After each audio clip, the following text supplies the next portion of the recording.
Ever get that feel like you're trying to keep up with all the new stuff coming out, maybe for work or just because you're curious, but it's like drinking from a fire hose.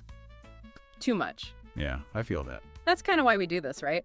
To help folks process it all. Exactly. Cut through the noise. Right. So today we're diving into the AI DB newsletter that, well, hopefully hit your inbox this morning because it is March 19th, 2025 as we're recording this. Fresh off the press. And along with the newsletter itself, we've also, skimmed some of the early reactions, the things popping up on X, tech blogs, stuff like that. Get a sense of the initial takes. Yeah, exactly. And what really stood out to us, what we want to dig into with you today, are 2 brand new features Google just rolled out for their Gemini AI platform. Canvas and audio overview. Yeah, those are the ones. Yeah. So the mission here is pretty straightforward. We want to explain what these features do, how they work, and why they might actually matter to you. The why is key. Totally. So let's jump right in. First up, Canvas. What do we know about this thing? Well, think of it as a new workspace. It's built right into Gemini. Okay, so like a document editor or something. Kind of, but it's more than that. Imagine you're working on a doc or even writing code, and you have Gemini there with you as a partner. It's real time, so everything updates as you go. Real time. That's interesting. So it's not just a static tool, it's actively collaborating with you. Exactly. So let's break it down a little.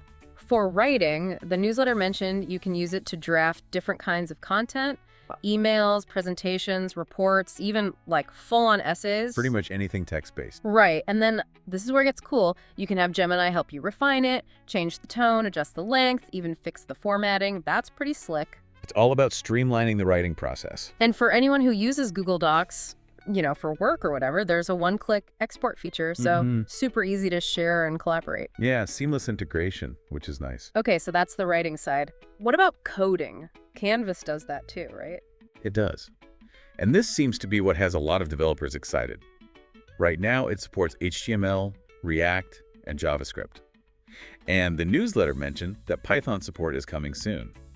So you could basically build a website like right there in Canvas. You could prototype it, yeah. Yeah. And see the changes live as you're coding. Wow, that could be really powerful for anyone, even if you're not a hardcore coder. For sure. Imagine tweaking a web page layout in real time, adding buttons, moving things around. You see the results instantly. That's pretty cool. Okay, so when did this magical Canvas thing become available? Just yesterday, actually, March 18th. It's included with both Gemini and Gemini Advanced subscriptions. Works in all the languages that Gemini apps support. And is it available everywhere, like on phones and stuff? For now, it's just web-based, but mobile support is supposedly coming soon. Makes sense to start with the web. But yeah, having it on your phone would be super convenient. Definitely. So the newsletter actually gave a specific example of how you might use Canvas, right? Yeah, they talked about creating an email sign-up form. Something you might need for a website or a project. Right. So you'd ask Gemini, right in Canvas, to generate the HTML code for that form. You could preview it right there, change the colors, add fields, whatever you need. And once it looks good, boom, export the code and put it on your website. The whole thing, start to finish, all in one place. Exactly. So thinking about the kind of work you do, can you see yourself using Canvas, maybe for writing those reports or, finally starting work on that website idea you've been talking about? Yeah, that's a good question. It definitely has potential. But I think it's also sparking some bigger questions about how we work with AI, Oh, totally. The newsletter touched on that, right? How different folks are reacting to Canvas. Yeah, it did. So let's start with the left-leaning perspective. What are they saying? Well, there's some cautious excitement, for sure. They see the potential for increased productivity, but there are concerns about, the impact on human creativity. Like, are we going to become too reliant on AI and lose our own skills? Right. And there's also the whole debate about job displacement. If AI can write and code, what happens to the people who do those jobs? Yeah, that's a valid concern. Okay, what about the right-leaning view? How are they seeing Canvas?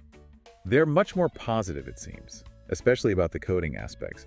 They see it as a tool for individual empowerment, boosting productivity and innovation. Like, it levels the playing field, gives individuals and small businesses more power. Exactly. And the speed, being able to prototype and build things quickly, that really appeals to them. Okay, interesting. What about the centrists? Where do they fall on this? They seem to be more pragmatic. They acknowledge that Canvas is useful, but they also point out that, ChatGPT already has similar features. So maybe not groundbreaking, but still a solid tool? Yeah, that's the general sentiment. Interesting. Any other trends we should be aware of? Well, regardless of political leanings, developers seem pretty excited about the coding potential. The real-time preview, the AI assistance, that's generating a lot of buzz. Makes sense. Okay, so that's Canvas in a nutshell. Let's move on to the second big feature, audio overview. Right. This one is a little different, right? It's more about consuming information. Yeah, it actually came from Google's Notebook LM, which was all about analyzing documents. Yeah. Now it's part of Gemini. Okay. And the basic idea is it takes your documents, slides, emails, even those long research papers, and turns them into audio discussions. Like a podcast, but generated by AI. Exactly. It uses 2 AI voices to narrate, summarize, and even offer different perspectives on the content. Wow. So instead of slogging through a huge document, you could just listen to an AI summary. Yeah, pretty much. It's supposed to make complex information more digestible. And how does it work, practically speaking? You just upload your file through the Gemini prompt bar, and there's a suggestion to create an audio overview. Click that, and boom, you can listen, download, or even share the audio. That sounds really convenient, especially for people on the go. Okay, and this launched yesterday as well. Yep, same day as Canvas. Available to all Gemini and Gemini Advanced subscribers. Any catches? Well, for now, it's only available in English. They say more languages are coming, but that's a limitation for some people. Yeah, hopefully they add more languages soon. Okay, so the newsletter gave an example for this feature too, right? They talked about using it after a meeting. You've got pages of notes, but who has time to read through all that? Right. So you upload those notes to Gemini, have it create an audio overview, and then you can listen to the key points while you're commuting or whatever. So it's like having an AI assistant summarize the important stuff for you. Exactly. Pretty cool. Yeah. So what have the reaction to audio overview been like? Well, the left-leaning folks seem pretty enthusiastic, especially about the accessibility aspect. They see it as a way to make information more available to everyone, including people with disabilities. That's a great point. Everyone should have equal access to information. What about the right-leaning side?